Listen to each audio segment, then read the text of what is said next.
ફરી એકવાર તમારી સમક્ષ હું નેહા રાવલ.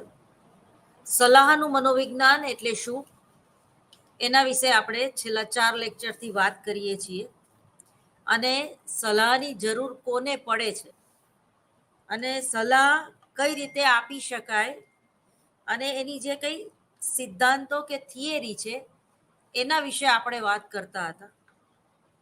તો એ પ્રોસેસ કેવી હોય છે, સલાહની પ્રોસેસ કેવી હોય છે એના ડિટેલ્સમાં જે કંઈ સ્ટ્રોંગે કીધું છે પોતાના પુસ્તકમાં, એ પુસ્તક ઉપલબ્ધ છે ઓનલાઈન પણ, તો એ સેજ તમે જોઈ લેશો તો તમને વધારે હેલ્પ મળશે. સ્ટ્રોંગે ઈસવીસન 1966માં સલાહના એક લેખમાં જણાવેલું હતું કે સલાહ એ આંતર વ્યક્તિગત પ્રભાવક પ્રક્રિયા છે. આંતર વ્યક્તિગત પ્રભાવક પ્રક્રિયા એ સંશોધક દર્શાવે છે કે સલાહ પ્રક્રિયા એવી પ્રક્રિયા છે જેમાં સલાહકાર અને સલાહાર્થી એટલે કે અસીલ જેવા પ્રયત્નમાં સામેલ થાય છે, જેમાં તેઓ એકબીજા પર પ્રભાવ પાડે છે. સલાહ પ્રક્રિયામાં બ્રામેર અને એબેગ્રો અને સોલ્ટ્રોમે કેટલાક તબક્કાઓ આપણને દર્શાવ્યા છે. તો પેલો એનો જે તબક્કો છે એ અસીલના આગમનનો હેતુ જાણવો. એ શા માટે તમારી સલાહ લેવા આવ્યો છે એનો હેતુ, બરોબર, મર્મ જેને આપણે કહીએ. બીજું છે સલાહ સંબંધ સ્થાપવો, સાયુજ્ય સ્થાપન જેને ગુજરાતીમાં કહેવાય, રેપો કેળવો. તમે એકદમ કોઈની સાથે વાતચીત નથી કરતા, પેલા રેપો કેળવો છો. દાખલા તરીકે બસમાં કોઈ અજાણી વ્યક્તિ તમને મળી જાય અને એ તમારી સામું જોતા હોય ને તમે એની સામું જોતા હોય, એટલે બોડી લેંગ્વેજ કે વાઇબ્સ જેને આપણે કહીએ એ મળે છે. એવું થાય કે આ વ્યક્તિ યારે બોલવા જેવું છે એમ. તમને એના નામ ઠામ કે ક્યાં ઉતરે છે તમને કંઈ જ ખબર ન હોય. પહેલી જ વાર તમે એકબીજાને જોયા હોય અને તમને એકબીજાનું આકર્ષણ થાય, એટલે કે જેને કહેવાય ને કે વાઇબ્સ મળે છે. કંઈક એવું છે કે તમને એની સામે જોવાનું મન થાય છે ને એને તમારી સામે જોવાનું મન થાય છે. તો એમાં તમારે રેપો એટલે કે સાયુજ્ય સ્થાપન કરવું પડે છે. ઘણીવાર આપણે એવું બોલીએ, તમને ક્યાંક બહુ જોયેલા હોય એવું લાગે છે. તો ઘણીવાર એમ થાય છે કે આ વ્યક્તિ શું તમારું નામ આ છે, અથવા તો તમે ફલાણી કોલેજમાં છો. કંઈ પણ આપણે શરૂઆત કરતા પહેલા એ સાયુજ્ય સ્થાપન કરીએ છીએ. તો જ્યારે અસીલ તમારી સલાહ લેવા માટે આવે છે અને એના અંગત સમસ્યા, અંગત પ્રશ્નો વિશે જ્યારે તમારે યારે ડિસ્કશન કરવાના હોય છે, ત્યારે રેપો સ્થાપન એ બહુ જરૂરી છે. એક્શન રિએક્શન, બરાબર, આંતર વૈયક્તિક સંબંધો સ્થાપવા બહુ જરૂરી છે. અને સૌથી પહેલા તો જે અસીલ છે એને તમારે વિશ્વાસમાં લેવો પડે છે કે તું જે કંઈ તારી અંગત સમસ્યાઓ કે અંગત વાત કે કોઈ કયા વાતાવરણ કે કઈ વ્યક્તિથી તને તકલીફ છે, એ જે વાત છે કે તારી સમસ્યા છે, એ મારા પૂરતી જ રહેશે એવું બોલવાથી નહીં, પણ તમારા વર્તનથી તમારે દર્શાવવાનું છે. ત્રીજું છે સંરચના અને ધ્યેય નક્કી કરવા. સંરચના કરવી એટલે પ્લાન કર્યા વગર આપણે કંઈ કરતા નથી. આપણે સામાન્ય દુકાનમાં પણ જવું હોય છે ખરીદી કરવા, મોલમાં, તો આપણને યાદ ન રહેતું હોય તો ઘરેથી આપણે લિસ્ટ બનાવીએ છીએ કે આપણે કઈ કઈ વસ્તુની જરૂર છે. અને જે લોકો આવા સારા પ્લાનર નથી, તમને નાની નાની વાતમાં ચીવટ રાખવી જો ગમતી હોય તો તમે બહુ સારા પ્લાનર છે એવું બને. ઘણીવાર આપણે મોલમાં જઈએ છીએ, એટલી બધી વસ્તુઓ અને એટલી બધી જાહેરાતોથી આપણે પ્રભાવિત હોઈએ છીએ કે જે વસ્તુની આપણને ઘરમાં જરૂર ના હોય એ પણ આપણે લાવી બેસીએ છીએ. ઘણી સ્કીમના આપણે ભોગ બનીએ છીએ, એકની હારે એક ફ્રી, બરોબર. તો એ એવી ઘરમાં એક સંગ્રહ વૃત્તિ વાળી જે એનું જે વ્યક્તિત્વ છે એ આવી બધી લલચામણી જાહેરાતોથી પીડાઈને એ શોપિંગ કરતી હોય છે. તો આવા વ્યક્તિઓને ખાસ એક ધ્યાન રાખવું જોઈએ, અથવા તો મારી એક સલાહ છે કે ઘરેથી લિસ્ટ બનાવીને જાય કે એને કઈ કઈ વસ્તુઓ લેવાની છે. પછી એમાં 2 વસ્તુ એડ થઈ જાય એનો કોઈ વાંધો નથી, પણ ઘણીવાર તમે જે કામે નીકળ્યા હોય એ કામ પૂરું કર્યા વગર તમે આવી જાવતા હોય છો અને ઘરે આવીને પછી તમે માથા કૂટો છો કે લે ખાંડ લાવી તો રહી જ ગઈ, અથવા તો ચા તો રહી જ ગઈ, હું લેવા ગઈ હતી ચા અને લઈને આવે બીજું. બરોબર? એટલે એવું ના થવું જોઈએ. તો નાની નાની વસ્તુમાં પણ આપણે એક પ્લાન નિશ્ચિત કરતા હોઈએ છીએ અને આપણું એક નિશ્ચિત ધ્યેય હોય છે કે ભાઈ મારે ઇગ્નોમાં કેમ જવાનું છે, તો કે લેક્ચર લેવા માટે, બરોબર, કે નહીં કે લાઇબ્રેરીમાં વાંચવા માટે. પણ ઘણીવાર આપણે એ જે આપણને ગમતા જ્યારે વિષયો હોય છે, લાઇબ્રેરી, તો લાઇબ્રેરીમાં કયા નવા પુસ્તકો આવ્યા, તો એમાં આપણે વધારે ટાઈમ ઘણીવાર કાઢતા હોઈએ છીએ. તો ટૂંકમાં પાશ્ચાત્ય ભૂમિકા અને તમારી જે આકૃતિ છે એ એકમેકમાં ભળી જાય એનો વાંધો નહીં, પણ એમાં ડિફરન્સ તો હોવો જ જોઈએ. ઓલા પેલા 3D પિક્ચરની જેમ જે દેખાડવાનું છે એ જ દેખાડવાનું છે. પાછળનું બેકગ્રાઉન્ડ ઉપર ભલે તમારું ધ્યાન જાય એની કોઈ વાંધો નથી. એટલે તમારે તમારા ધ્યેયથી ભટકવાનું નથી. ચોથું છે સમસ્યાનું સ્પષ્ટીકરણ કરવું. સ્પષ્ટીકરણ કરવું બહુ જરૂરી છે. મેં તમને જેમ ઉદાહરણ આપ્યું ને કે ઘણીવાર આપણને કોઈ પણ વિષય પ્રત્યે નફરત હોતી નથી, પણ એ વિષય ભણાવનાર કોણ છે એ ઉદ્દીપન બહુ મહત્વનું કામ કરતું હોય છે. એ પછી છે સમસ્યાઓ તેમજ ધ્યેયો સાથે કામ પાર પાડવું. બરાબર? જે તમને જે તમારા અસીલની જે સમસ્યા છે અને તમારું જે ધ્યેય છે કે અસીલને એ સમસ્યાનો ઉકેલ જડી જાય, તો એની સાથે કામ કેવી રીતે પાર પાડવું એની એક પ્રોસેસ છે. છઠ્ઠું છે કાર્ય યોજના ઘડવી. જો કંઈ પણ વસ્તુ માટે આપણે યોજના ઘડવી પડે છે.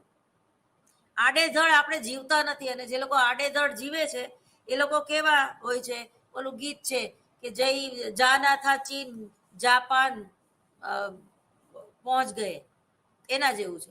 ઘણીવાર એવું બને કે કોઈ છોકરાને વિદેશ જવું હોય ભણવા માટે અને પોતાની લાઈફ સેટલ કરવા માટે, અને એક કે બે વાર રિજેક્શન આવી જાય એનું કેનેડા માટે કે અમેરિકા માટે, અને પછી એને એમ થાય એ વધારે ગુસ્સે થાય, જેમ કે હારેલો જુગારી વધારે રમે, એટલે 2 રિજેક્શન આવી ગયો એટલે પછી હવે શું કરવું. પછી એને એજન્ટ એવી સલાહ આપે કે હવે તમે ત્રીજી વાર વિઝા માટે કેનેડા ટ્રાય નહીં કરો, મારી તમને એક સલાહ છે કે તમે લંડન ટ્રાય કરો, કારણ કે તમે જે કંઈ ભણવાના છો માસ કોમ્યુનિકેશન એન્ડ મીડિયા કલ્ચર, તો એનું એ ગ્રીનવિચ યુનિવર્સિટીમાં એ સબ્જેક્ટની માસ્ટરી વાળા પ્રોફેસરો ઘણા બધા છે. અથવા તો બ્રિટિશ સત્તાએ આપણા દેશ ઉપર, અને ઘણા બધા એવા દેશો છે જેના ઉપર પોતાની સત્તા ભોગવી છે, તો એ મીડિયા કલ્ચર ત્યાંથી જ શરૂ થાય છે, લંડનથી જ. તો એ બધાનો બાપ છે ટૂંકમાં. તો ત્યાં ભણવું વધારે, ગુરુના ગુરુ આગળ વધારે ભણવું સારું કે ગુરુ આગળ વધારે ભણવું સારું. તો આ રીતે એનું કાઉન્સેલિંગ કરીને ઘણીવાર કેનેડા જવા ઈચ્છતા વિદ્યાર્થીઓને પણ એજન્ટો જે છે એ લંડન પહોંચાડી દેતા હોય છે. એટલે એ પહોંચાડી દેતા હોય છે, ટૂંકમાં ડ્રાઇવિંગ સીટ ઉપર તો નથી જ બેસતા, પણ એને કન્વિન્સ કરે છે કે ભાઈ તને કેનેડા ન જવાય તો કંઈ નહીં, તને અમેરિકા પોસાય એમ ના હોય આર્થિક રીતે તો કંઈ નહીં, પણ લંડનમાં તું તારું ધ્યેય સિદ્ધ કરી શકે છે. તો ખાસ કરીને આ ફિલ્ડમાં પણ કાઉન્સેલિંગની બહુ જ જરૂર છે. ખાલી એજન્ટની સાથે સાથે તમે બહુ સારા કાઉન્સેલર પણ હોવા જોઈએ. એ પછી છે કાર્ય યોજના ઘડવી. કાર્યની યોજના કે ભાઈ એની જે પ્રોસેસ છે એ પ્રોસેસમાં ભાઈ તમારું ઓનલાઈન ઇન્ટરવ્યૂ આવશે, પછી એ ઓનલાઈન ઇન્ટરવ્યૂમાં આવા પ્રશ્ન પૂછાઈ શકે, બરોબર. અત્યારના જે કરંટ ટોપિક છે એ તમારે જોઈ લેવા, અથવા તો તમારું ઇન્ટરવ્યૂ જે છે 45 મિનિટ સુધી તો ચાલશે જ, બરોબર. તમારું ઇન્ટરવ્યૂ લેવા માટે 6 થી 8 પેનલ જુદી જુદી બેઠેલી હશે. ગ્રીનવિચ યુનિવર્સિટીના વીસીથી માંડીને તમને જે કંઈ પ્રોફેસરો ભણાવવા આવશે એ તમારું લેવલ ચેક કરશે કે તમે કેટલામાં છો, અને એમાં તમારે કયા ફિલ્ડમાં સ્પેશિયલાઇઝેશન કરવું છે. એઝ એ ફોટોગ્રાફર કે એઝ એ એન્ટરટેનમેન્ટનો જે પેલું કોન્સેપ્ટ છે એમાં તમારે ન્યૂઝમાં કામ કરવું છે, અથવા તો ડિસ્કવરી ચેનલમાં તમને વધારે પડતો ઇન્ટરેસ્ટ છે, તમને શેમાં ઇન્ટરેસ્ટ છે. તો આવી નાની નાની બાબતોનું ધ્યાન રાખીને તમારું ઇન્ટરવ્યૂ લેવામાં આવશે.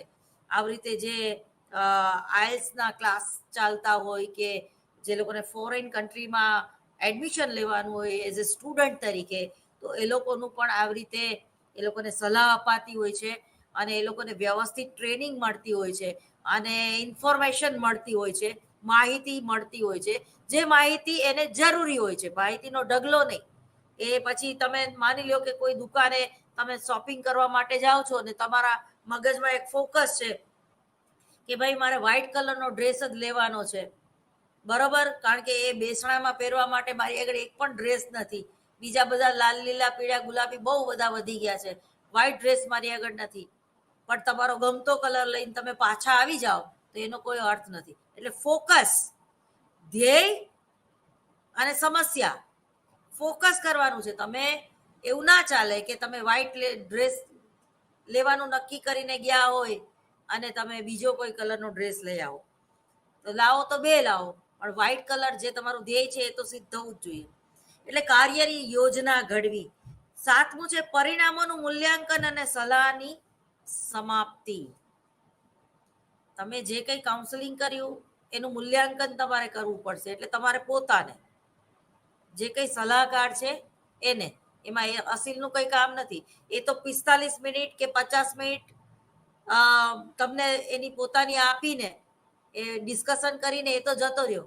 પછી એ જે કંઈ એ 1 કલાકમાં એને પોતાના વિશે માહિતી આપી અથવા તો જે કંઈ સમસ્યાઓ એને દર્શાવી, તો એ સમસ્યાઓનો ઉકેલ કઈ રીતે મેળવવો, એ કઈ પદ્ધતિનો એમાં ઉપયોગ કરવો, કયા સિદ્ધાંતનો એમાં ઉપયોગ કરવો, અથવા તો આમાં કોઈ પદ્ધતિ કે સિદ્ધાંત એક કામ લાગે એમ નથી, એક કરતા અનેક પદ્ધતિઓ જુદી જુદી અખત્યાર કરવી પડશે.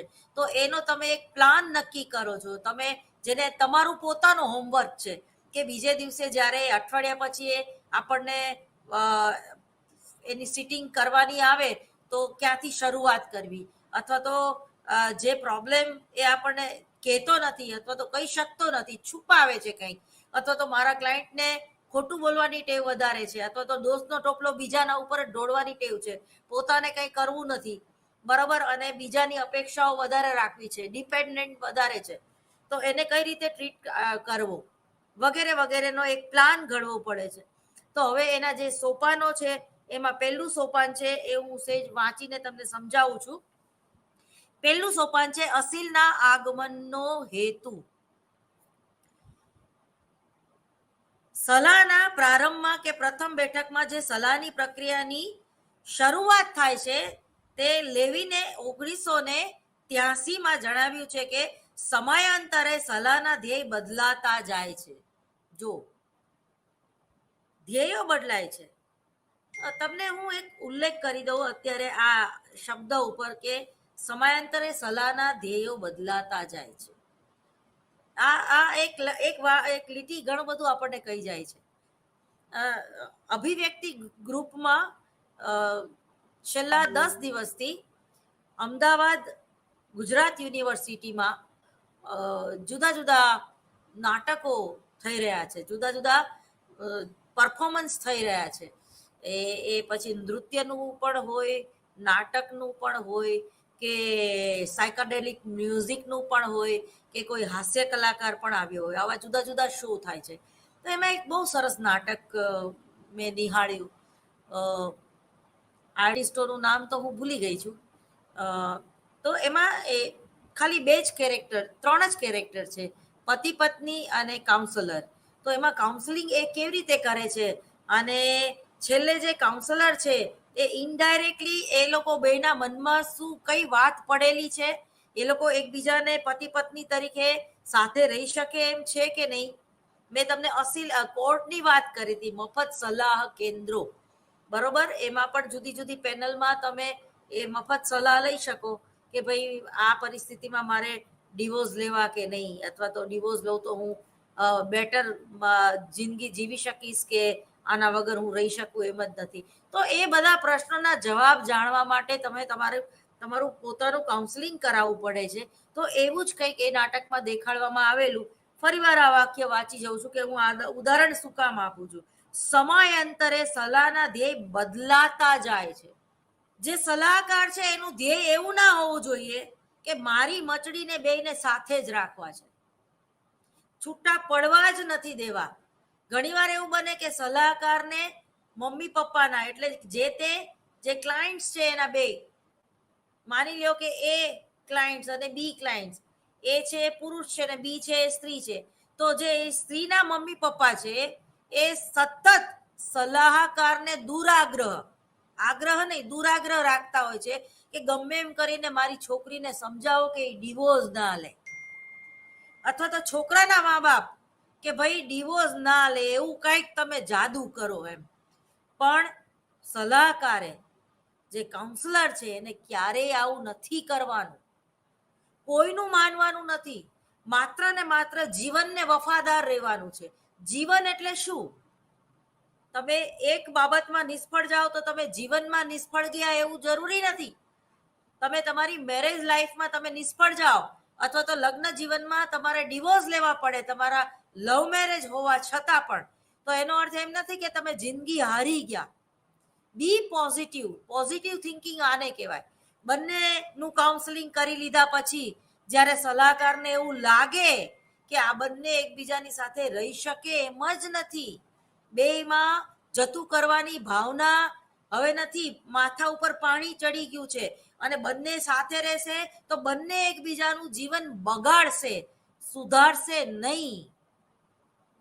ત્યારે જે સલાહકાર છે એ બંનેને એકાંતમાં બોલાવીને જુદી જુદી રીતે વાત કરે છે, પછી બંનેને સાથે બોલાવે છે અને બંને જણા જ્યારે સલાહકારને એમ કે છે કે ભાઈ તમે જે કંઈ અમને કીધું, તમે બહુ સારા પ્રયત્ન કર્યા, બરોબર, પણ અમારે તો હવે સાથે અમે રહી શકીએ એમ જ નથી. તો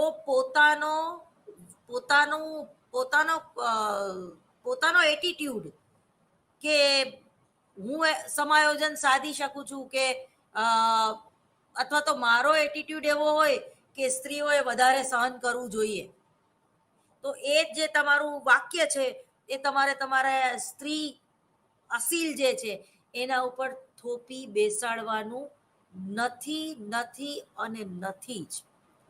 કારણ કે જે એ સ્ત્રી અસીલ છે એને ઓલરેડી 12 વર્ષ સુધી બહુ જ સહન કરી લીધું છે અને હવે એ સહન કરી શકે એમ નથી. એ ડિપ્રેશનમાં જતી રહી છે અને ડિપ્રેશનમાંથી પણ બહાર આવવા માટે એને 6 મહિના પહેલા કાઉન્સેલિંગ કરાવેલું અને હવે જો બહુ વધારે પડતા ફ્લેક્સિબલ થવા જશે, બહુ રબર આપણે ખેંચવા જઈએ તો જે ઘણીવાર તૂટી જાય છે અને એ વ્યક્તિ પાછી ડિપ્રેશનનો ભોગ બને છે. ઘણીવાર આપણને કોઈ વ્યક્તિ, પરિસ્થિતિ અને વાતાવરણ પ્રત્યે એટલો બધો અણગમો થઈ જાય છે કે એ વ્યક્તિ, એ પરિસ્થિતિ, એ વાતાવરણ જ્યારે આપણી સામે આવે ત્યારે આપણને રડવું આવે છે, ત્યારે આપણને ક્રોધ આવે છે, ત્યારે આપણને એમ થાય છે કે એને મારી નાખું કા હું મરી જાઉં. તો આ બેમાંથી કંઈ જ કરવાની જરૂર નથી. વાતાવરણ બદલી નાખો. પેલું ગીત છે, તેરી ગલીઓ મેં ના રખેંગે કદમ આજ કે બાદ. ભલે એ બચાવ પ્રયુક્તિ છે, એને બચાવ પ્રયુક્તિ કહેવાય. તમે પરિસ્થિતિથી ભાગો છો, તમે એ વાતાવરણથી ભાગો છો, પણ ભાગવા સમજીને ભાગો છો. રણછોડ રાય એવું પણ કહેવામાં આવે, રણછોડ રાય. કૃષ્ણનું એક નામ રણછોડ પણ છે. રણ છોડીને ભાગે એને રણછોડ, એને બીજા અર્થમાં કાયર પણ કહેવાય. પણ ઘણીવાર કાયરતા અપનાવી લેવી એમાં વાંધો નહીં. જીવનમાં બધું જ તમે સારું ગોઠવી શકો એ જરૂરી નથી. ઘણીવાર કાયર પણ બનવું પડે જીવન જીવવા માટે, બરોબર, હથિયાર હેઠા પણ મૂકવી દેવા પડે. કારણ કે આપણને ખબર છે કે અહીંયા અત્યારે ભાગવામાં સમય વર્તે સાવધાન. એટલે જ કૃષ્ણને આપણે પૂર્ણ પુરુષોત્તમ કયા છે. કૃષ્ણ જેવો કાઉન્સલર કોઈ જ નથી. એને જે ગીતાજીના 16 અધ્યાયમાં અર્જુનનું કાઉન્સેલિંગ જ કરવું છે, યુદ્ધ માટે એને તૈયાર કર્યો છે. અર્જુને તો હથિયાર હેઠા મૂકી દીધા હતા કે મારે યુદ્ધ નથી કરવું, પણ એ જ રણછોડે યુદ્ધ કરવા માટે પ્રેરણા પૂરી પાડી. કારણ કે ઘણીવાર યુદ્ધ પછી જ શાંતિ આવે છે, એટલે યુદ્ધ એ પણ જરૂરી છે. દર વખતે તમે યુદ્ધને ટાળી ન શકો, દર વખતે તમે આંખ આડા કાન ન કરી શકો, દર વખતે તમે જતું ન કરી શકો, દર વખતે તમારા એક પક્ષીય સમાયોજન ન થાય, બરોબર? સમવત્તા આયોજન, સમાયોજનનો અર્થ છે બંને પક્ષે સમાયોજન, બંને પક્ષે સમાધાનની વાત છે. તો સમાધાન એને જ ના કહેવાય કે બે પતિ પત્ની ભેગા રહે મારી મચડીને. સમાધાન એને પણ કહેવાય કે પ્રેમથી એકબીજાને નડ્યા વગર, એકબીજાને બ્લેમ કર્યા વગર છૂટા પડે. ચલો એક બાર ફિર સે અજનબી બન જાય હમ દોનો. તો ટૂંકમાં અહીંયા કહેવાનો મતલબ એમ છે કે કાર્યની યોજના ઘડવી એ કોણે ઘડવાની છે? સલાહકારે, કાઉન્સલરે.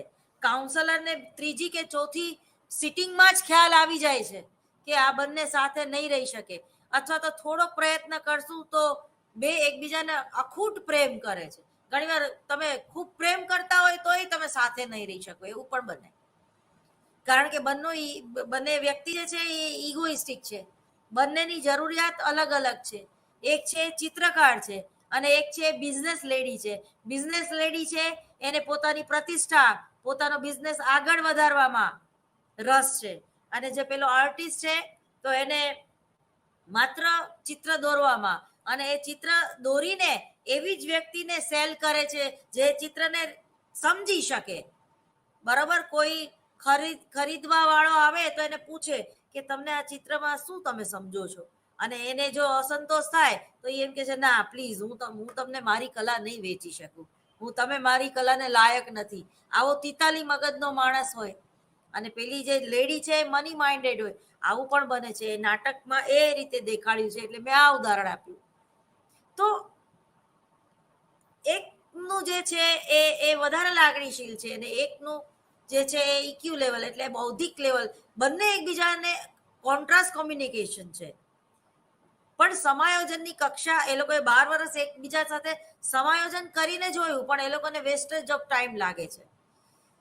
જે સ્ત્રી છે એને બાળકમાં રસ નથી, અને પુરુષને બાળક જોઈએ છીએ, અને સ્ત્રીથી ભયંકર ભૂલ થઈ ગઈ છે એબોર્શન કરાવવાની, અને પેલો એને માફ કરી શકે એમ જ નથી. કારણ કે અંતે તો મુફલીસ પ્રકારના હોય કોઈ પણ કલાકાર, પોતાના મૂડમાં જીવવા વાળા હોય.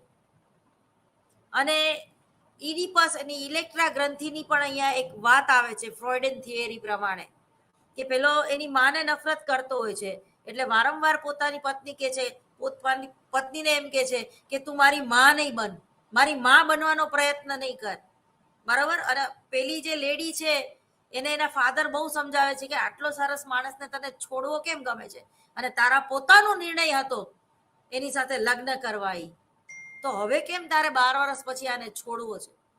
તો બધાની રીતે ઘણીવાર સાચા હોય છે, પણ ભોગવે એની ભૂલ. જે ભોગવે છે એને જ ખબર હોય છે કે હું આની સાથે રહી શકીશ કે નહીં. દૂરથી દુરિયા રળિયામણા, એક ચિત્રકાર તરીકે લોકો એને ખૂબ પસંદ કરતા હોય, પણ બની શકે કે એક પત્ની એ ચિત્રકારને પસંદ ન કરતી હોય. હા, એના ચિત્રો પસંદ કરતી હોય, પણ એની સાથે રહેવાનું પસંદ ન કરે, કારણ કે જે દેખાય છે એ જ હોતું નથી.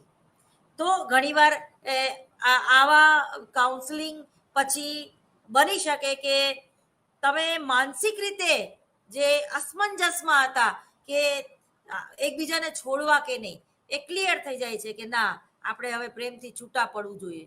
તો આ સેન્સમાં હું તમને કહું છું કે સમયાંતરે સલાહના ધ્યેય બદલતા જાય છે. ઘણીવાર એવું બને કે આપણે કેન્સરથી પીડાતા હોઈએ, તમે પોતે એવું નક્કી કરી લીધું હોય કે મારે દવાખાનામાં દાખલ નથી થવું, મારે ઘરે જ મરવું છે. હું 6 મહિને મરું તોય વાંધો નહીં, 12 મહિને મરું તોય વાંધો નહીં, મારે કીમોથેરાપી નથી જ લેવી, કારણ કે એ વધારે પીડાદાયક છે, મારે સહજ રીતે મૃત્યુ જોઈએ છે. પણ જ્યારે તમારા સગાવાલા તમારા ઉપર હાવી થઈ જાય છે કે ના, અમે તને આવી રીતે ના છોડી શકીએ, તને ઘરમાં ના રાખી શકીએ, તને આ રીતે તારા વાળ ખરે છે, તને પીડાતા અમે નથી જોઈ શકતા.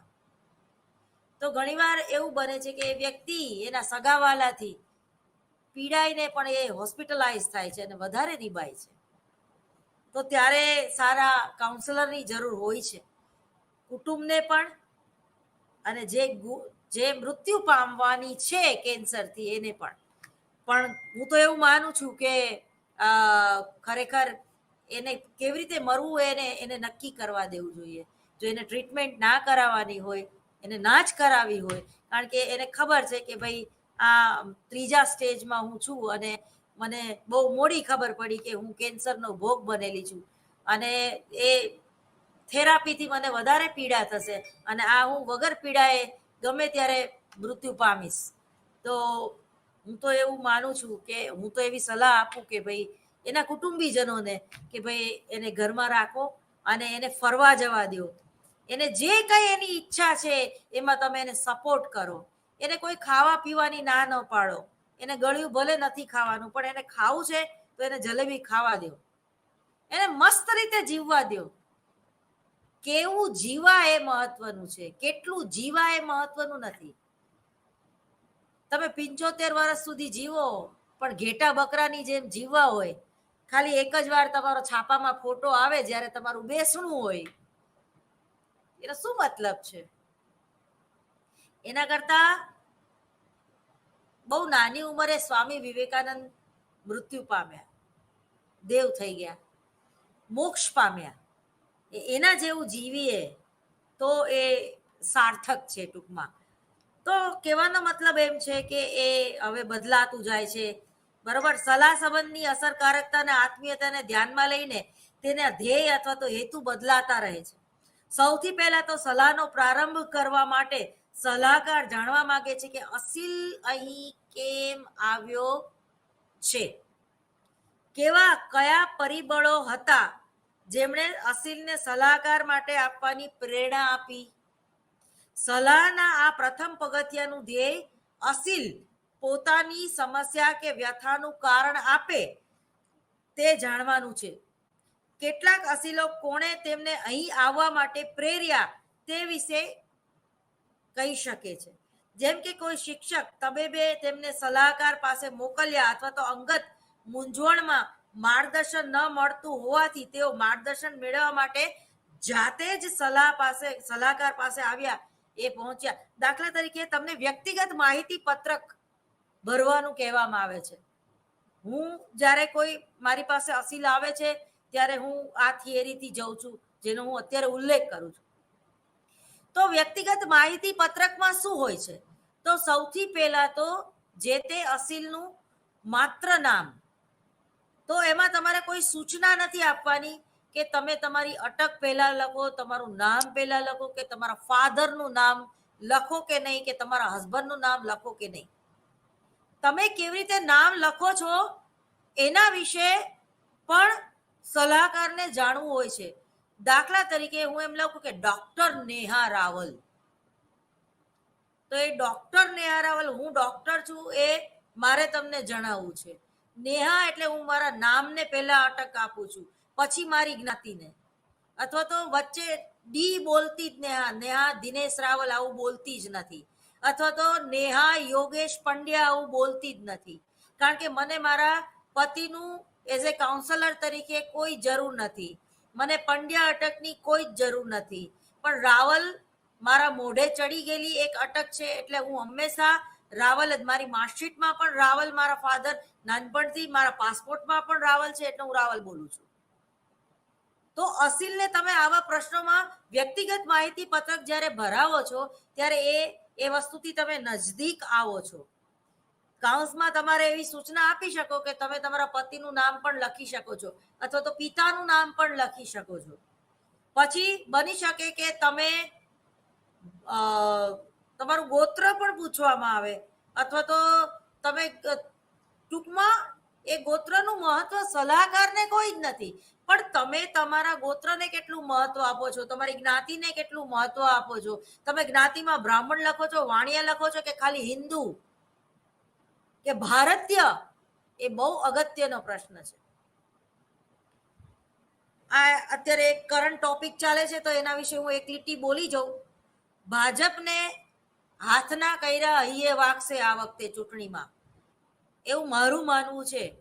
કારણ કે જ્ઞાતિવાદ ઉપર બહુ જ ગયું. તમે જો વસ્તી ગણતરી વાળા આવે છે આપણા ઘરે, તો એમાં રીતસર તમારી જ્ઞાતિ લખવાનું કે છે તમને. ખરેખર આ ખોટું છે. જ્ઞાતિવાદ આનેથી ઊભો થાય છે.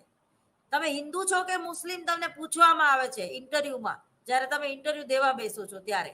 અથવા તો અમદાવાદમાં પણ અમુક વિસ્તારો એવા છે, દાખલા તરીકે પાલડી વિસ્તાર, પકવાન 4 રસ્તા, વિજય 4 રસ્તા, મણિનગરના અમુક એરિયા, સાંઈબાગના અમુક એરિયા, કે જ્યાં અમુક જ્ઞાતિઓને રહેવા માટે ભાડે ઘર પણ નથી મળતું. એ જ્ઞાતિઓમાં અમુક ખામી પણ છે, એ પણ સ્વીકારવું જોઈએ. તો ટૂંકમાં વ્યક્તિગત માહિતી પત્રક એટલે અસીલ પોતાના વિશે પોતે શું વિચારે છે, અથવા તો એ કયા સમાજમાંથી આવે છે અને કેટલું મહત્વ આપે છે.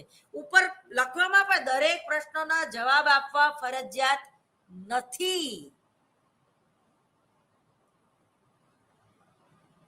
નામ તો આપવું જ પડે છે. તો ટૂંકમાં, અને તમે કોના રેફરન્સથી આવેલા છો એનું પણ નામ આપવું પડે છે.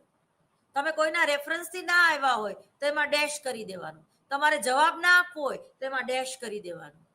કારણ કે બની શકે કે જે કાઉન્સેલિંગ કરાવવા વાળો માણસ છે એને તમને કેવું હોય, રેકમેન્ડ કરવા હોય, પણ એમ કે ભાઈ મારું નામ નહીં લેતી, મેં 4 વર્ષ પહેલા કાઉન્સેલિંગ એ મેડમ આગળ કરાવેલું, પણ હવે ટૂંકમાં હું એ ભૂલી જવા માંગુ છું, આ તો હું તારી હેલ્પ કરું છું. એને વાંધો હોય કે ભાઈ મારું નામ ન દેતા, ત્યાં છે જગ્યા, તમે ઇન્ટરવ્યુ દઈ આવો, પણ મારું નામ ન દેતા, કારણ કે મને એ લોકોએ રિજેક્ટ કરેલી. તો આવી અનેક બાબતો હોય છે કે જે તમે એ ફોર્મ ભરાવો છો ત્યારે એમાંથી તમને જડે છે, અને એનું આમ કોઈ મહત્વ નથી હોતું, પણ આમ નહીં ને આમ કાન પકડાવે છે, એનું ઘણું મહત્વ હોય છે. કેટલીક વાર અસીલ પોતે પોતાની ઓળખાણ આપતો નથી અને પોતાની સમસ્યા માટે બીજાને દોષ દેતો હોય છે, દોષારોપણ પ્રવૃત્તિ. જેમ કે બધા મારી સાથે ઝઘડે છે. હવે બધા ઝઘડે એવું બને? એકાદ વ્યક્તિ ઝઘડતી હોય, પણ તમારામાં તમે કંઈક એવી લોકોને હળી કરો છો કે લોકો તમારી સાથે ઝઘડે છે. આ વખતના બિગ બોસમાં અર્ચના નામની જે લેડી છે, એ એવી વિચિત્ર કેરેક્ટર છે કે એ ખરેખર બધાની સાથે ઝઘડે છે, અને એને એવું લાગે છે કે લોકો મારી સાથે ઝઘડે છે, કારણ કે બધાને ખબર છે કે હું ફાઇનલમાં બિગ બોસમાં હું જ આવીશ, એટલે લોકો મને કાઢવા માંગે છે. આવી મિસઅન્ડરસ્ટેન્ડિંગ ઘણીવાર હોય છે. અને એટલે જ હું તમને બધાને નમ્ર વિનંતી કરું છું વારંવાર, બિગ બોસ જોતા શીખશો, મીન્સ જોશો તો તમને એઝ એ કાઉન્સેલર તરીકે કાઉન્સેલિંગ કેવી રીતે કરાય એનો તમને આઈડિયા આવશે. બધા મારો તિરસ્કાર કરે છે. આથી સૌથી પહેલા સલાહકાર અસીલની જરૂરિયાતને સમજે છે અને સલાહ લેવા માટે સલાહાર્થીને તૈયાર કરે છે, તે મહત્વનું છે. આ તબક્કો ટૂંકો પણ હોઈ શકે છે. અસીલ પોતાની જરૂરિયાતો ટૂંક સમયમાં પણ રજૂ કરી શકે છે, પરંતુ કેટલાકને તો પોતાની સમસ્યા શું છે તેની જ ખબર હોતી નથી. સમસ્યાને શોધવાની જરૂર હોય છે અને તેનો અસીલ સ્વીકારે છે કે તે પણ જોવાનું જરૂરી છે. અહીંયા આ બાબત વધારે સમય માંગી લે છે. કેટલીક વાર તેમના વિચારોને શબ્દોમાં રજૂ કરવાની નબળાઈ હોય છે, અથવા તો તેની સલાહની પ્રારંભિક પરિસ્થિતિ અને સલાહનું યોગ્ય મૂલ્યાંકન કરી શકતી નથી. સલાહનો પ્રારંભિક હેતુ સલાહાર્થીના આગમનનો હેતુ જણાવવાનો છે, પણ તેઓને સમસ્યા છે તેવું સ્વીકારતા તેઓ તૈયાર હોતા નથી. આથી તેઓ નિખાલસ બને અને આગમનનો હેતુ જણાવે તે માટે તેઓને ઉત્તેજિત કરવામાં આવે છે, એટલે કે ઉદ્દીપન પૂરું પાડવામાં આવે છે. સલાહના પ્રાથમિક સોપાનોમાં સલાહકારે અસીલ સમસ્યા વિશે શું કહે છે અને શું વિચારે છે, તેનું ખાસ ધ્યાન રાખવું પડે છે. ખાસ કરીને તેના શાબ્દિક અને તેના અશાબ્દિક વર્તનની પણ નોંધ રાખવાની હોય છે. દાખલા તરીકે અશાબ્દિક નોંધ એટલે શું? જો અહીંયા એક શબ્દ એવો આવ્યો, અશાબ્દિક નોંધ. દાખલા તરીકે તમારે કોઈને ચેતવણી આપવી હોય, ધમકી આપવી હોય, તો તમે એમ કહો કે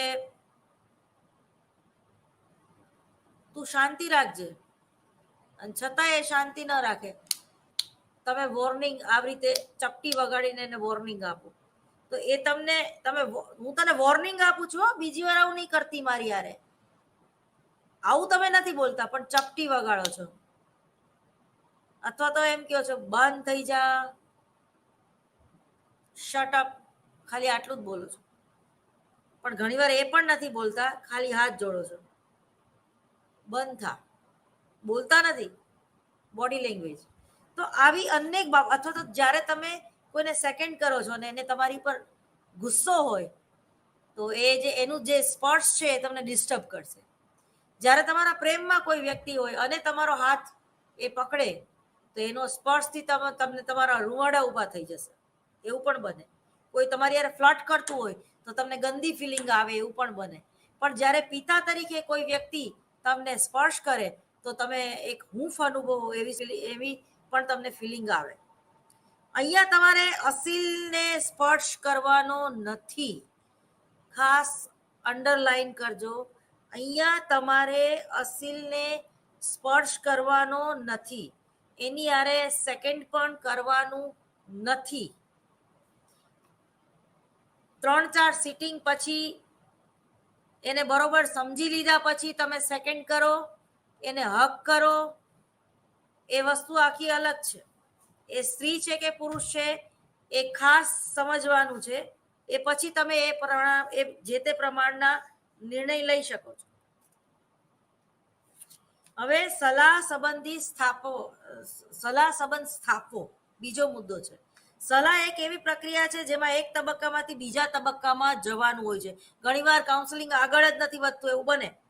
તેનો પ્રથમ તબક્કો સલાહ સંબંધની સ્થાપના કરવાનો છે, જેમાં તમને સમસ્યા ખબર પડી ગઈ હોય છે. આ તબક્કામાં સલાહાર્થીએ તેની એવી રીતે વ્યસ્ત રાખવાનો છે જેથી તે પોતાના અસર કરતા મુદ્દાઓનું અન્વેષણ કરે. લાપિયર અને તેના અન્ય દ્રષ્ટિએ આમાં સંરચના ક્ષેત્ર અને પહેલગીરીનો તત્વ મહત્વનું બને છે. પહેલ કોણ કરશે, સલાહકાર કે અસીલ? સંરચના તત્વમાં વહીવટી નિયંત્રણ આવે છે. બીજું તત્વ પહેલગીરી, ઘણીવાર એનું બહુ મહત્વ હોય છે. ઘણી વ્યક્તિ એવું હોય કે પહેલ ના કરી શકે, એ તમારા ખૂબ પ્રેમમાં હોય એવું બને, એને ઘણું બધું કેવું હોય પણ એ શરૂઆત ના કરી શકતી હોય.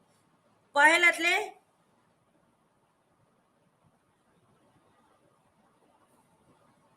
સામેલગીરી જેવું, જેને કહેવાય એક્ટિવ કરવું કોઈ વસ્તુમાં, જેમાં પરિવર્તન માટે પ્રેરણા આપવામાં આવે છે. વાતાવરણ બદલવાની, કે ભલે ભાઈ તમને 60,000 રૂપિયા પગાર મળતો હોય, પણ જો તમે તમારા બોસના વારંવાર સંપર્કમાં આવશો તો તમે વધુ એના પ્રેમમાં પડશો, અને જો તમે પ્રેમમાં પડશો તો તમારું લગ્ન જીવન જે છે એ ડિસ્ટર્બ થશે. એના કરતાં બેટર છે કે તમે જેમ બને એમ તમારા બોસનો સંપર્ક ટાળો. પણ આ જે સીધા શબ્દોમાં હું બોલી, એ સીધા શબ્દોમાં બોલવાનું નથી. તમારે તમારા અસીલને એવું કહેવાનું છે કે તમને આનાથી બેટર જોબ મળી શકે એમ છે. હમણાં જ જાહેરાત મેં જોઈ કે ત્યાં પણ ક્લાર્કની જગ્યા છે, તો મારી પણ ઓળખાણ છે, હું તમને એમાં હેલ્પ કરી શકીશ. 5,000 આમ કે આમ તમારા ઘરથી નજીક છે, પેટ્રોલના પૈસા તમારા બચી જશે. તો તમે એક કામ કરો ને, તમારું વાતાવરણ બદલી નાખો, તમને બધી રીતે અહીંયા બેનિફિટ છે.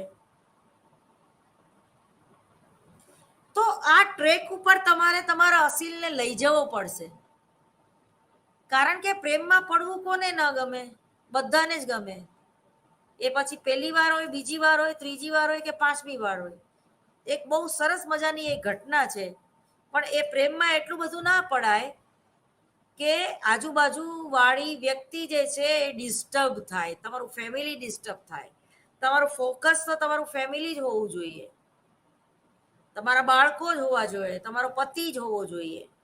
પણ જ્યારે તમારો બોસનો પ્રેમ તમારા ઉપર હાવી થઈ જાય છે, ત્યારે એક નજાકતથી, એક રિસ્પેક્ટ રાખીને ત્યાંથી નીકળી જાઓ, કારણ કે એ તમને પોસાય એમ નથી. બરોબર? તો આવું પણ ઘણીવાર મારી આગળ કાઉન્સેલિંગ કરવા માટે લોકો આવે છે કે શું કરવું, કારણ કે ઓલું જલેબી સામે પડી છે અને ડાયાબિટીસ છે અને જલેબી તો ખાવી જ છે. બરોબર? તો જલેબી ના ખવાય. એ જ રીતે બોસના પ્રેમમાં ના પડાય. એ બોસ જ છે, એ ઓફિસ પૂરતો જ બોસ છે. એને પછી એની હારે સાંજે એમ ના કહેવાય કે ચલો સાથે કોફી પીવા જઈએ. એ ડિસ્ટન્સ રાખવું પડે જીવનમાં, એક ફ્રેમ બાંધવી પડે, એક નિયંત્રણ રાખવું પડે. જો નિયંત્રણ ના રાખીએ તો પશુ અને આપણામાં કોઈ ફેર નથી, પ્રાણી અને આપણામાં કોઈ ફેર નથી. હા, પ્લેટોનિક લવ તમે કરો, માનસિક લેવલ તમે એને તમારા ફ્રેન્ડ, ફિલોસોફર એન્ડ ગાઈડ તરીકે તમે એને પેલું કરી શકો છો, પણ સંપર્ક ટાળો. ફિઝિકલી સામે આવવાનું ટાળો. જો તમારે બ્રેક જ મારવી હોય તો, પણ એ બ્રેક મારવી કે નહીં એ તમારે અસીલને નક્કી કરવા દેવાનું છે. તમારે નક્કી નથી કરવાનું. ફરીવાર તમારે ડ્રાઇવિંગ સીટ ઉપર નથી બેસવાનું, માત્ર તમારે એને દિશા બતાવવાની છે કે 60,000 ના બદલે ભલે 55,000 પગાર મળે, તમારો પેટ્રોલમાં એટલું બેલેન્સ થઈ જશે, તમારા ઘરથી બીજી જે ઓફિસ છે એ નજીક છે, તમે ઓફિસ ચેન્જ કરી નાખો. આઈસીઆઈસી બેંકની બ્રાન્ચ અહીંયા પણ છે, એસજી હાઈવેમાં પણ છે, નહેરુનગરથી તમે બદલી માગી લો. 100% આવું કરી શકાય. પણ તમને ગમે છે, ઘણી છોકરીઓ એવી હોય છે, જો ને એ મને લાઈન મારે છે, એ જો ને રોજ મારી સામે ટગર ટગર જોવે રાખે છે, પણ ભાઈ તમે કપડાં એવા પહેરો છો, તમે પોતે એની સામે જોવો છો, તમને કેવી રીતે ખબર પડી એ તમારી સામે જ જોઈ રાખે છે? કારણ કે તમે એની સામે જોવો છો, ચીટ કરીને તમે એની સામે જોવો છો, પણ તમે એને ઉશ્કેરો છો કે તમારી સામે જોવે. એ જ્યારે તમારી સામે નથી જોતા ત્યારે તમે ફોનમાં સરસ મજાનો મોટેથી બોલો છો કે ખબર પડે કે તમે આવી ગયા, તમારી એન્ટ્રી થઈ ગઈ. અથવા તો તમે સીસીટીવી કેમેરામાં એવા ગોઠવાઈને ઊભા રહી જાઓ છો કે એ વ્યક્તિ તમને જોઈ શકે એની ચેમ્બરમાં કે આ બેન પધારી ગયા. તો આવી બધી જે નાની નાની બાબતો છે એને ટાળો. જો તમારે રિલેશનશિપમાં ન પડવું હોય તો,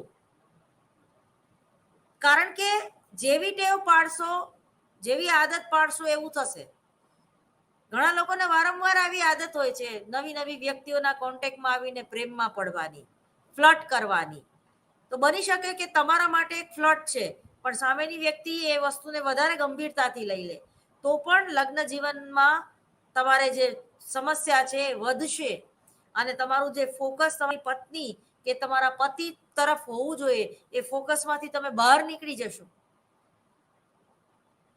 તમે ઓવરટાઈમ કરવા માંડશો, ખાલી પૈસા માટે નહીં, પણ તમે તમારા બોસના કોન્ટેક્ટમાં રહ્યો એના માટે તમે ઓવરટાઈમ કરવા માંડશો.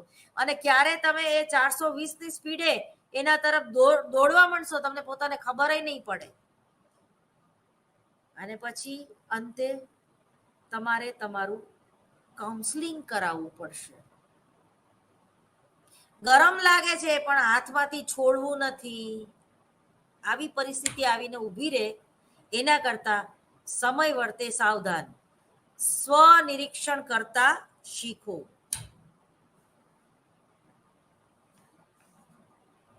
ત્રીજું છે સંરચના અને ધ્યેય નક્કી કરવા. અસીન અને સલાહકારને અગાઉથી સલાહ, ધ્યેય અને સ્વરૂપ અંગે પ્રત્યક્ષીકરણ કરવું જોઈએ. અસીલનો ખબર પડતી નથી કે સલાહની પ્રક્રિયામાં તેમની પાસે શેની અપેક્ષા રાખવામાં આવે છે અને આપણે ખબર પાડવાય નથી દેવી, અથવા તો તેની સાથે કેવી રીતે વર્તવું જોઈએ. એને પેલા ફ્રીડમ આપો. એની આગળથી ડિસિપ્લિનની વધારે પડતો આગ્રહ નહીં રાખો.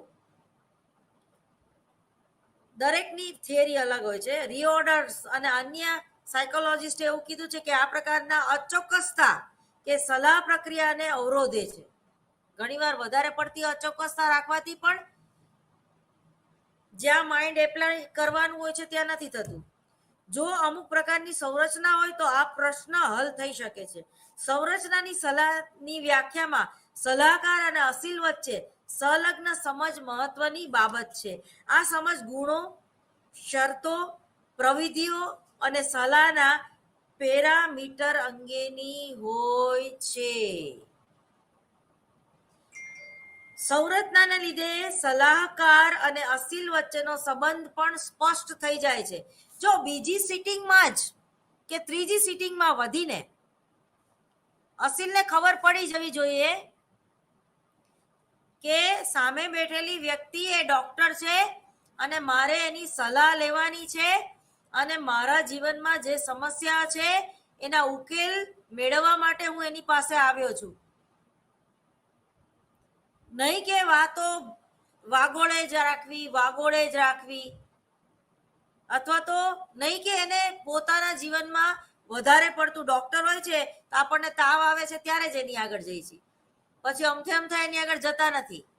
ઘણા લોકોને એવી ટેવ પડી જાય છે કે એ જે અસીલ છે એ ડોક્ટરના વારંવાર કોન્ટેક્ટમાં રહે.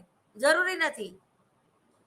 અને અહીંયા ખાસ સલાહકારે સિટિંગ પૂરી થઈ ગયા એટલે કે સમસ્યાનો નિરાકરણ આવી જાય પછી અસીલારે કોઈ એવા સંપર્ક ગુડ મોર્નિંગ કે ગુડ નાઇટ ના રાખવાના રહેતા નથી. સંપર્કમાં રહેવાની જરૂર નથી, કારણ કે તો પછી ઓલા બાળક જેવું એને તમારી આંગળી પકડીને ચાલવાની ટેવ પડી જશે અને તમે પણ એટલા બધા નવરા નથી. તમારી પાસે પણ એના જેવા અનેક અસીલો આવે છે કે તમે એને પકડી જ રાખો. કે ફોનમાં પણ વારે ઘડીએ તમને પૂછે બેંકની લોન લઉં કે નહીં, આફ્રિકા જવું કે નહીં, મારા એક્સ બોયફ્રેન્ડ સાથે બોલું કે નહીં. આવા કોઈ ડાયલોગ ફોનમાં કરવાની જરૂર નથી. 15 સિટિંગ પૂરી થઈ ગઈ તો પૂરી થઈ ગઈ, ત્યાં કટ ઓફ કરો. એના તરફથી ભલે ગુડ મોર્નિંગ કે ગુડ નાઇટ આવે, તમારે એનો રિપ્લાય દેવાની જરૂર નથી. ધીમે ધીમે એ બંધ થઈ જશે. તો આ બધી ટિપ્સ એટલે આપું છું કે હું એમાંથી પાસ થઈ છું. સંરચના ત્યારે જ ખાસ ઉપયોગી છે જ્યારે અસીલ એ વાસ્તવિક અપેક્ષા રાખી સલાહ માટે આપે છે. આવા સમયે ઝડપથી સંરચના ઊભી કરવી તે અત્યંત જરૂરી છે. આ માટેનો એક રસ્તો સલાહકાર સલાહની પ્રક્રિયા અને તેમના પોતાના વિશે માહિતી આપે છે. આ ઉપરાંત તેમાં સલાહના હેતુઓ, અપેક્ષાઓ, જવાબદારીઓ, પદ્ધતિઓ અને આચાર સંહિતા રજૂ થાય છે.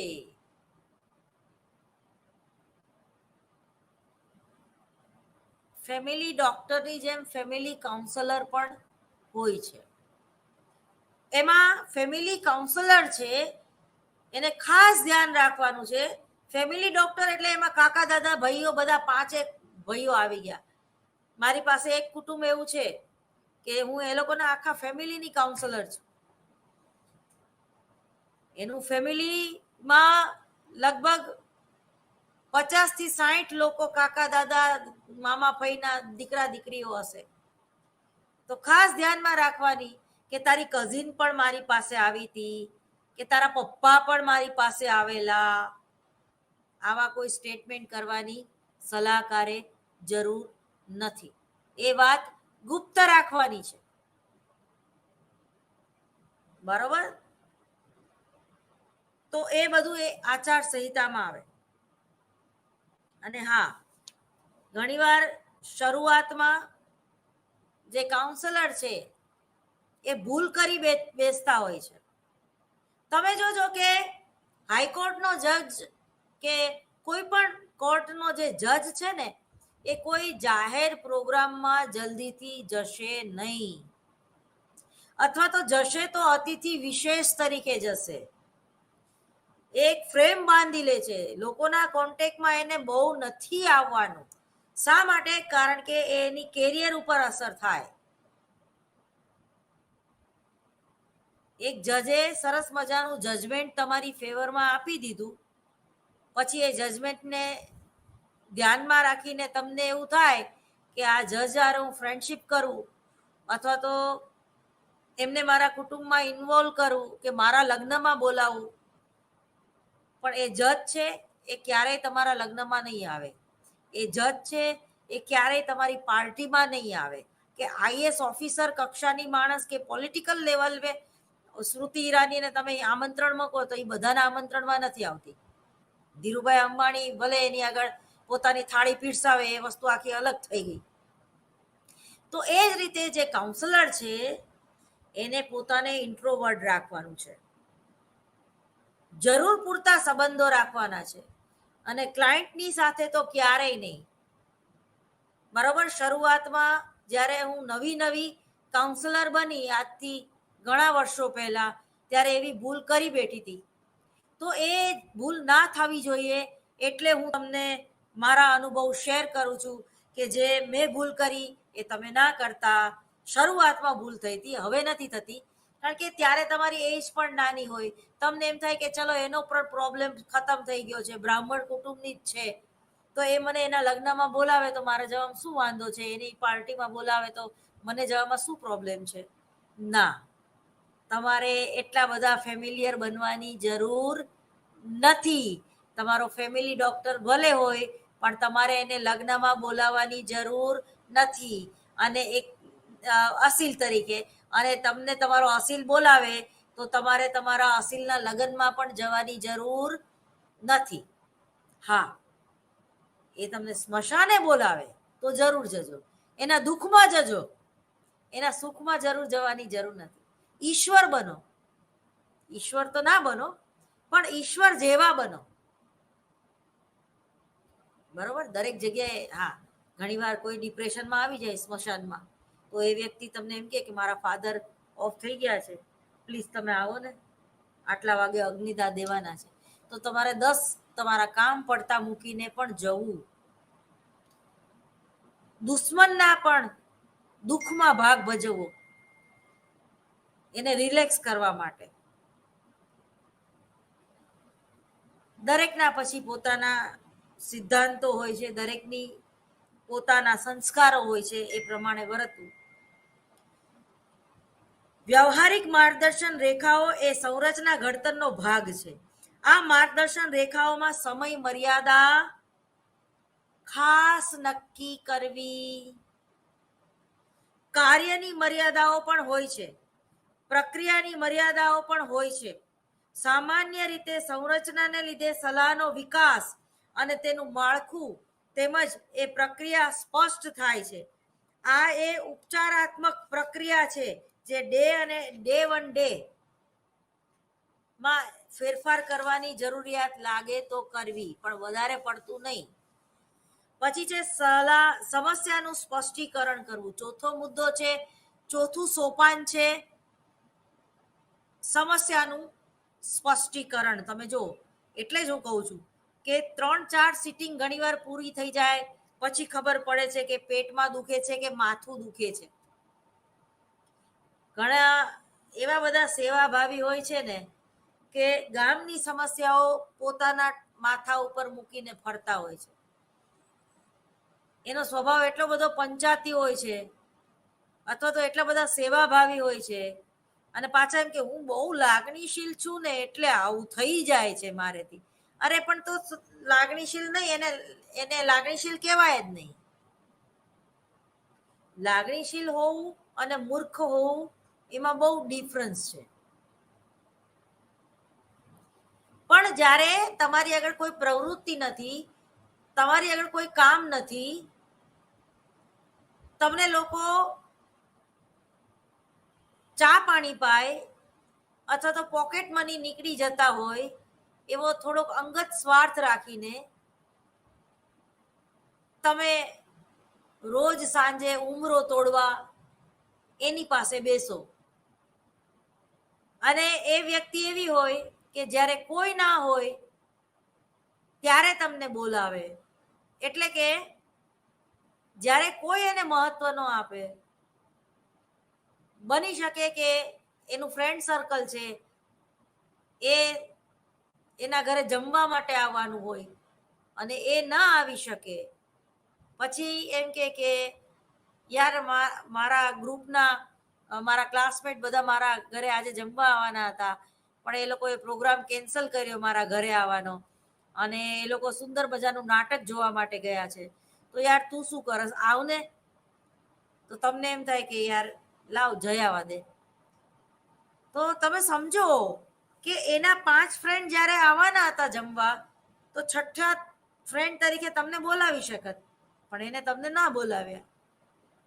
પણ હવે 5 ફ્રેન્ડ નથી આવવાના એટલે એ તમને ઓપ્શન, આપણે સ્પેર વ્હીલ રાખીને એવી રીતે તમે સ્પેર વ્હીલ છો એના જીવનમાં. તો એ સ્પેર વ્હીલ, તમારી લાગણી, તમારો યુઝ થાય છે ત્યાં, તો તમારે તમારો કેટલો યુઝ થવા દેવો એ તમારા ઉપર આધાર છે. વિવેક બુદ્ધિ માંગી લે છે, પછી તમને એના પ્રત્યેનો ભાવ, તમે કઈ વાંધો નહીં, અત્યારે 1 વાર મારો યુઝ કરશે, 2 વાર કરશે, 3, પછી તો એને રિયલાઇઝ થશે ને કે આ વ્યક્તિ હારે હું અન્યાય કરું છું. દર વખતે આને ઇમોશનલ ઇન્ટેલિજન્સી ન કહેવાય. ક્યારેક તમે એના સંપર્કમાં નથી, અથવા તો એ જ્યારે બોલાવે છે ત્યારે તમે ગાંડાની જેમ પહોંચી જાઓ છો, એટલે એ વ્યક્તિને તમારું કોઈ મહત્વ નથી રહ્યું. જેમ કે ઘર કી મુર્ગી દાલ બરાબર. તો ઘણીવાર આપણે આપણું મહત્વ સામેની વ્યક્તિને સમજાવવા માટે પણ એ વ્યક્તિનો સંપર્ક ટાળવો. તમે ઘરે બેસીને ભલે માત્ર ટીવી જોઈ રાખો કે છાપું વાંચે રાખો કે તમે પણ ભલે એને મિસ કરતા હોય, પણ જ્યારે તમને એ વ્યક્તિ સ્પેર વ્હીલ બનાવી દેતી હોય ત્યારે ચેતી જજો. સ્પેર વ્હીલ બનવાની જરૂર નથી, બરોબર? ત્યારે તમે એમ કહો કે ના હું તો બહુ લાગણીશીલ છું એટલે આવું કરો, તો પછી તમે તમારી જાતને હર્ટ કરો છો. તમે તમારી જાતને નથી પ્રેમ કરતા, તમે તમારા મિત્રને પ્રેમ કરો છો, તો તમારે કાઉન્સેલિંગની જરૂર છે. એક હાથે દો, એક હાથે લો. લાગણીશીલ હોવું એ ખરાબ નથી, પણ તમારી લાગણીનો કોઈ દુરુપયોગ ના કરી જાય એટલા તો તમે કોન્શિયસ હોવા જોઈએ, અથવા તો અવેરનેસ તમારામાં એટલી હોવી જોઈએ કે કોણ વ્યક્તિ કઈ રીતે મને બોલાવે છે, શા માટે બોલાવે છે, ક્યારે મારે જવું ક્યારે ન જવું, એ તમારી વિવેક બુદ્ધિ ઉપર આધાર રાખે.